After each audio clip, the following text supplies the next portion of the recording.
ఈ వాక్యం ఎంత శక్తివంతమైనది అంటే ఎప్పటి నుంచో కలిసిపోయినటువంటి ప్రాణాత్మలను కూడా విభజించి దేనికది సపరేట్ అయ్యేటట్లు విడగొట్టిందంట.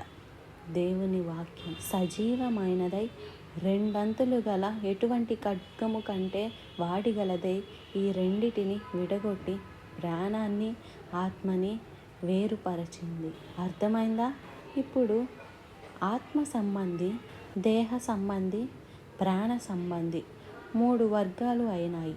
దేవుని వాక్యం ఎంటర్ అయి విడగొట్టిన తర్వాత అంతకుముందు దేహ సంబంధి, ప్రాణ సంబంధి అంతే. ఆ ప్రాణ సంబంధి కాసేపు ఆత్మ గురించి, కాసేపు శరీరాన్ని గురించి ఉన్నాడు గనక 2 వర్గాలే దేవుని వాక్యం ఎంటర్ అయ్యి 3వ వర్గం ఉంది అని ప్రాణాన్ని, ఆత్మను విడగొట్టి మొత్తం 3 భాగాలు చేశాడు.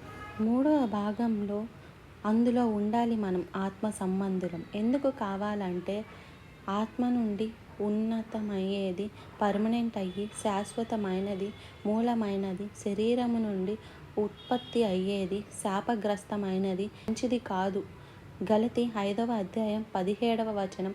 శరీరము ఆత్మకును, ఆత్మ శరీరమునకును ఒకదానినొకటి వ్యతిరేకంగా ఉన్నవి. అవి ఒకదానినొకటి విరోధంగా అపేక్షిస్తున్నాయి.